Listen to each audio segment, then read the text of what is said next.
Today I'm going to show you how to add shape to what's called a sack style dress. And what that means is this is a dress that just hangs straight down. There's really no shape to it. It's made very loose. It's also made of a knit material. And the first thing you are going to want to do is with your subject, whoever your customer is or that you're doing the alteration for, have them put the dress on, and then you want to pin it for this style of dress to give it a shape. You want to do, I'm doing a couple of bodice darts in the front, and then I'm doing a couple of back darts in the back. Now this dress was laser cut in, I believe it's only two pieces. It's two pieces plus two sleeves. And that's not unusual to get from, other countries. The sleeves don't have hems, they have scallop cut, because this knit doesn't fray. Knits don't fray. Now, you want to imagine, in order to bring this in, the first thing you want to pin is the back darts, because you might not need any in the front. But for this one, she wanted darts in the front, so I've placed those in there. You also want to make sure that the individual is wearing basically the same type of undergarments that they would be wearing if they were actually wearing it for whatever event they want this done for. And unfortunately, this young lady was not. So I had to guesstimate a little bit on how to make it a little more snug to fit a more supportive undergarment. And because she said she was going to be wearing a better one than what she had on. Don't ever do alterations with someone wearing a sports bra unless it's sports clothing that you're doing. It throws the whole measurement part of it off. You can't even make proper bust measurements with a tape measure with someone who's wearing a sports bra. Just food for thought.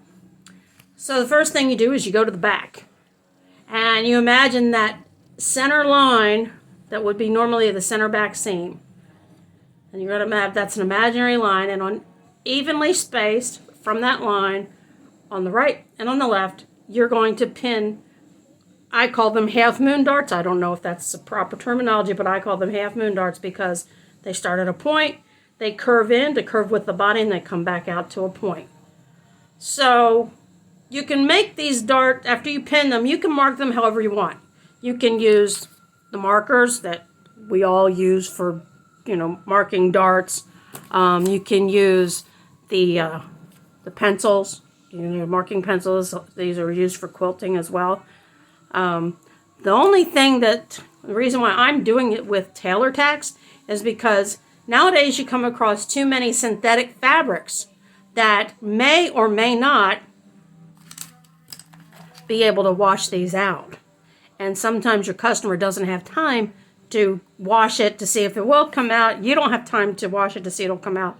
And so to avoid all that, the most efficient way that I have found, and I've been doing this for a very long time, is I use my tailor tacks, because I use a contrast thread so that when it comes to turning it wrong side out, and I'll show you what that step is here in a moment, is to be able to see those threads to pull them out after you've stitched it. I leave them in until I stitch it. So you mark it with your pins, and then your tailor tacks is very simple. Where you've got it pinned, you keep it pinned. If you don't have a dressmaker form, just make sure that it's flat on the table. And what I do is I go in, I put my fingers where I know I'm going to stitch the seam, and I put a tailor tack about every inch. When it's a real long dart like this, I put them about every 3/4 to an inch apart. So that way I can have a nice straight seam, and I go in from one side.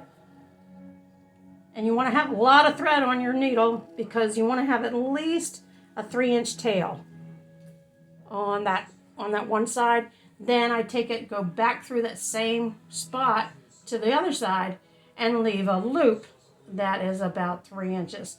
So now you'll see I've got a loop and two tails, and that's where you come across. You snip the loop in half, and you cut the tail off. So I only have one more to put in on this one side. So I'm going to go ahead and do that. You'll see why I make them so long, because I'm going to make this one short just to kind of prove a point. So there's about 2 inches. So I do 2 inches.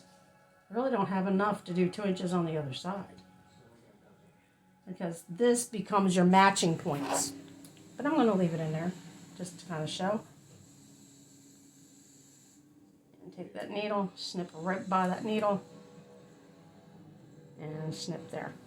Okay, so now, after pinning it and doing the tailor tacks, you're ready to turn it wrong side out after you take the pins out. So let's take the pins out. Like this, and like this.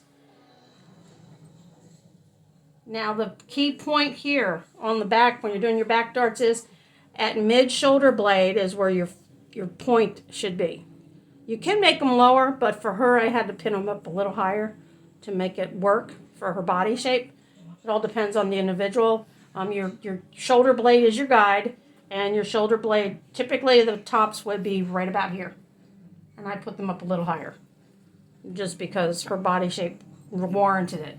Most people you can, with average, measurements, you can do it at shoulder blade towards the bottom there. So I'm going to take those out. I've done the front as well. Now with shorter darts in the front, you don't need as many tacks. I could put a couple more in there just to be on the safe side. If you're a beginner doing this, put anywhere from 4 to 6 in small darts and 6 to 10 in the long darts. The top one is like the dot that would be on a pattern. And these are just going to come with the contour of the body, and then come down to a point here. This is going to flare out a little bit at the bottom. And that's what gives it shape that it doesn't have, because this is a straight cut. It's not even an A-line. It's just, I think they call it a sack cut. So it's cut like a sack of potatoes or a sack of flour. And then that top one, that one. And she asked me to take these in a little deeper, which I did do. Take that out. You want to make sure your bottom of your darts are in line. Same thing in the front. Here is your middle seam, your imaginary middle seam, where the breast comes to a point. That is just below that is where you want to put the end of your dart for in the front. So now I'm going to take this and I'll show you why I made them so long. I can get this off of here without too much trouble. I'll show you exactly why. Now I open it up, and now you see these threads on either side. Well, I need those to make the dart from the inside out. So while these are stretched out, while they're 3 inches on the other side, so I don't pull the threads all the way out, pull just a little bit, like that, and snip that. Same way with the next one, and same way with the last one.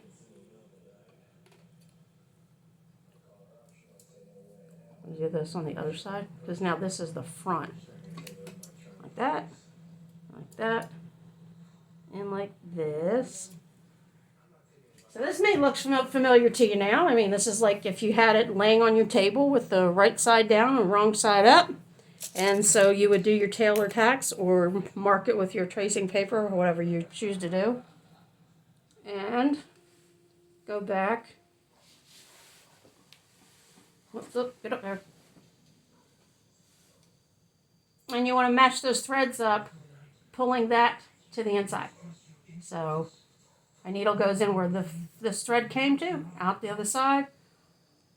I pinch it up, and that's going to be my end point. I use these long pins because it's easier for demonstration purposes. These are quilting pins, but you can use your regular pins for this. Put it in one side. Go to the other side. Make sure this is flat. And because you want this to be smoothed out. So when I stitch, I'm going to stitch from this point to that point into that one.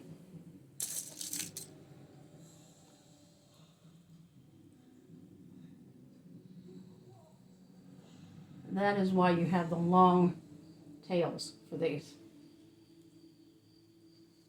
So now I have my dart mark. Now if I had tracing paper or marker, you would see a line that goes like this, curves in, and then goes back out.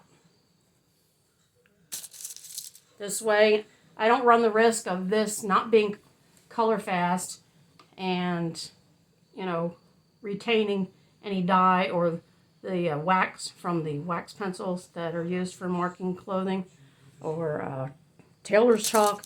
I just don't like the chalk because it makes a mess. It's just, I know it's good for things that, you know, you're going to, like, get them dry clean before you, you know, give them back. But this was a little rush job for a lady that's going to go on a cruise. And so now, these are the front darts. And I'll turn it around, and I'll do the same for the back side. And as you see, there's a lot of them back here. But I wanted to make sure that I didn't miss my lineage of my stitching line, I should say. So just go up, because when you open it out, it stretches that thread out. And there's that one right up there at the top, which is the end one.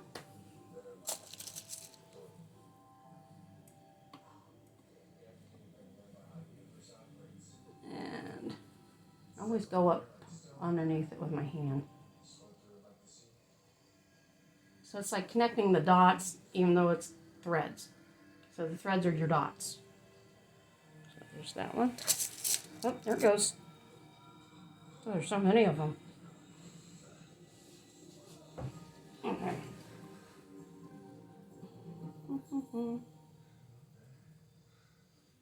And then there's this one. Yeah, I put extra ones in the long darts. Now when I stitch these, you stitch darts and you make them go towards the center. You always press them towards the center. And these aren't terribly huge to where they would need to be trimmed down, unless she wants them trimmed down once she tries it on. I don't ever trim down my darts that I do in the back until they've tried it on, made sure everything was good. If they felt it was too heavy or that there was an excess of material in the back because of the darts, then I will snip out the center of them. And they don't need to be overcast stitched because this was laser cut knit, and it does not fray, so you don't have to worry about that. I have two more here. They have one here and one way at the top. That one there. So you'll see wherever you put the excuse me, I should have done this way. Wherever you put the pin in, that is where you're going to stitch. You stitch, I always was taught, you stitch where you enter the pin. That way you make sure that you're going in a straight line. And this one right here is the top. Like that. So as you can see, this is a long one because it goes from here and it goes in and then down to there. So that's, it becomes like a half moon shape. And then this side, I'll do the same thing.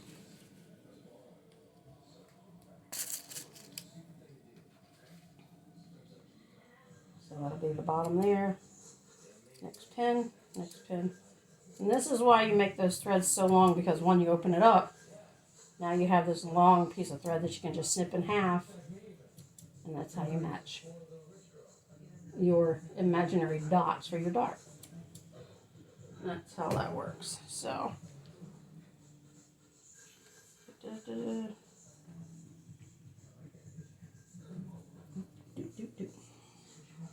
this is just a little trick that I do that saves me time. And it's very accurate because you're pinning it while it's on the person and putting the tacks in there at where the imaginary seam line would be, keeps it in line. And anyone can do this. You just remember your imaginary center line And you evenly space on either side of that center line where you want the darts to go. And then you tailor tack it, open it up, snip the threads so to match your darts on the inside.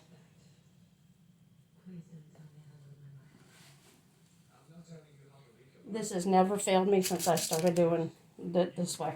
My teacher would have told me to use tracing paper and that wax paper stuff and the wheel, and I go, I don't think so. Because the wheel that you use for tracing paper sometimes will leave holes in the fabric. You don't want to do that either. So even though this may take a little more time, if you want it to look perfect and nice and professionally done, like nobody can tell that you did anything to it, this is the way to do it. Believe me, it is the way to do it. There's one side to the other. And there. So, after this is stitched, you'll see you'll get done and you'll have all these threads hanging out on the outside, and all you do with those is just pull them out. Just pull them out and they come right out. So I'm going to stitch this up for this lady, and then I'll come back and show you a follow-up video on how it turned out.